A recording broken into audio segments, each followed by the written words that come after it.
భారతదేశం తెల్లదొరల పాలన నుంచి విముక్తి పొందిన రోజు, బానిసత్వం నుంచి స్వేచ్ఛను సంపాదించుకున్న రోజు ఆగస్టు 15. దేశం యావత్తు ఆగస్టు 15న దేశభక్తితో పులకరిస్తుంది. అయితే భారతదేశం మాత్రమే కాదు, ఆగస్టు 15వ తేదీన స్వాతంత్ర్యం పొందిన ఇతర దేశాలు కూడా ఉన్నాయి. ఈ దేశాలలో ఆగస్టు 15న స్వాతంత్ర దినోత్సవ వేడుకలు జరుగుతాయి. ఆ దేశాలేంటో ఇప్పుడు మనం తెలుసుకుందాం.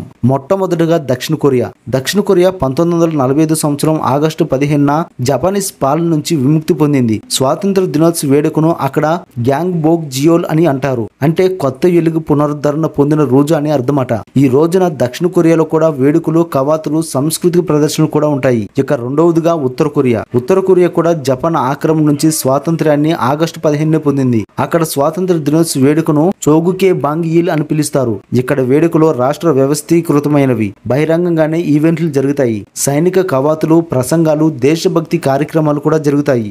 ఇక మూడవదిగా Congo. Republic of Congo August 15, 1960న ఫ్రాన్స్ సంపూర్ణ స్వాతంత్ర్యం పొందింది. ఇది ఫ్రెంచ్ పాలనలో పడిపోయి సరిగ్గా 80 సంవత్సరాలు. 1969 నుంచి 1992 వరకు ఈ దేశం మార్కిస్ట్ లెనినిస్ట్ రాజ్యంగా ఉంది. ఆ తర్వాత బహుళ పార్టీ ఎన్నగల నిర్వహణకు మారింది. కవాతులు, సాంస్కృతిక ప్రదర్శనలు, ప్రసంగాలతో వేడుకలు జరుగుతాయి. ఇక నాలుగవదిగా లిచెన్స్టెయిన్. ఆగస్టు 15న లిచెన్స్టెయిన్ స్వాతంత్ర దినోత్సవం కాదు, కానీ ఆ దేశపు జాతీయ దినాన్ని ఆగస్టు 15న జరుపుకుంటారు. చాలా దేశాల్లో జరుపుకునే అజంప్షన్ అనే మతపరమైన పండుగ సందర్భంగా ఆగస్టు 15ను సెలవు దినంగా జరుపుకుంటారు. దేశ సార్వభౌమాధికారం గుర్తింపు కోసం అక్కడ యువరాజు ఉత్సవాల రూపంలో ఆగస్టు 15ను వేడుకగా నిర్వహిస్తారు. ఇక ఐదవదిగా బహ్రెయిన్.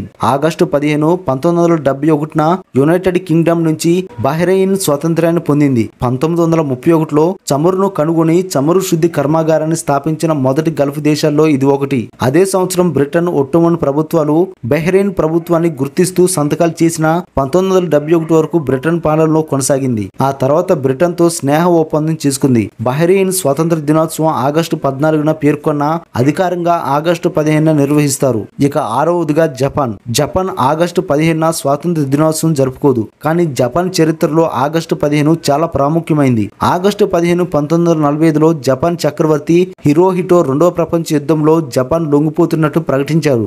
దీన్ని రెండవ ప్రపంచ యుద్ధం ముగింపు దినంగా పరిగణిస్తారు.